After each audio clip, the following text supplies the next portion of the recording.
بسم اللہ الرحمن الرحیم۔ دوران نماز سطر کھل جانا۔ اگر نماز پڑھتے ہوئے سطر عضو مستور کا چوتھائی یا اس سے زیادہ 3 تسبیح پڑھنے کی مدت کے بقدر کھلا رہ گیا تو نماز فاسد ہو جائے گی، اگرچہ سطر کھولنا ناگزیر ہو۔ مثلا عورت کو نماز پڑھتے ہوئے حدث لاحق ہو گیا، اب اگر وہ وضو کو جائے اور ہاتھ دھونے کے لیے کہنی کھول لے حالانکہ یہ حصہ اس کے سطر میں داخل ہے تو اس کی نماز ٹوٹ جائے گی اور وضو کے بعد ازسر نو نماز پڑھنی ہوگی۔ اسی طریقے سے حدث کے بعد وضو کے لیے جاتے اور آتے ہوئے قرآن پڑھنا۔ اگر کسی شخص کا نماز کے دوران اتفاقاً وضو ٹوٹ گیا، پھر وہ وضو کرنے کے لیے گیا تو اگر آنے اور جانے کے درمیان قرآن پاک کی تلاوت کرے گا تو اس کی نماز فاسد ہو جائے گی، البتہ اگر تسبیح وغیرہ پڑھتا ہے تو نماز فاسد نہ ہوگی،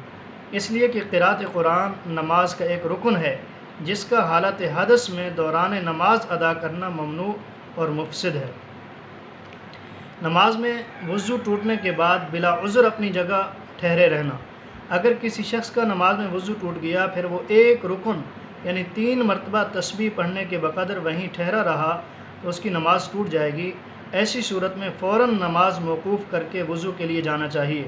البتہ کوئی عذر پیش ہو، مثلا بھیڑ بہت زیادہ ہے، نکلنے کا موقع نہیں، یا نکسیر کا خون بہا چلا جا رہا ہے، یا اسی طرح کوئی عذر ہے تو تاخیر کے باوجود نماز باقی رہ جائے گی۔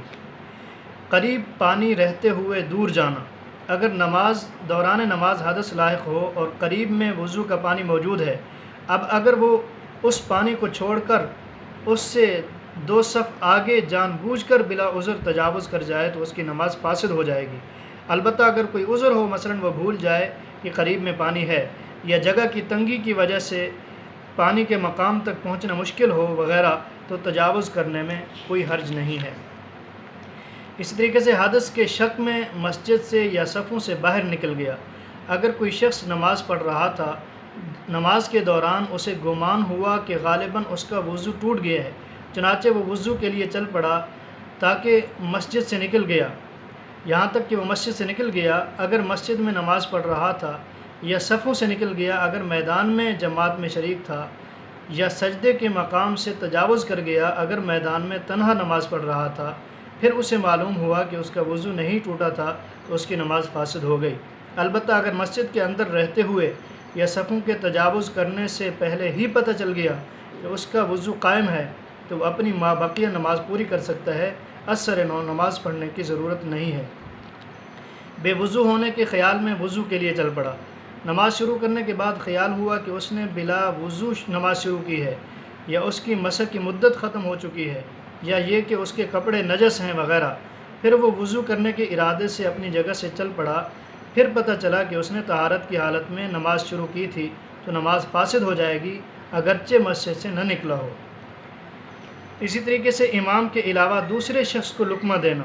نماز کے دوران مقتدی کے لیے اپنے امام کو لقمہ دینا تو جائز ہے، لیکن امام کے علاوہ کسی دوسرے شخص کو لقمہ دینا مفسد صلاۃ ہے۔ اسی طریقے سے امام کا غیر مقتدی سے لقمہ لینا۔ امام قرات کر رہا تھا، درمیان میں غلطی آئی تو نماز میں شامل مقتدیوں کے علاوہ کسی اور شخص نے اس امام کو لقمہ دیا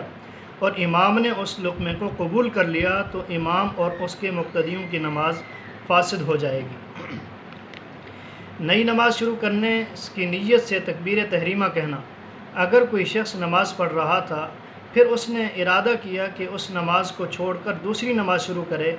اور اس نیت سے اس نے اللہ اکبر کہا تو پھر اللہ اکبر کہتے ہی اس کی پہلی نماز فاسد ہو جائے گی۔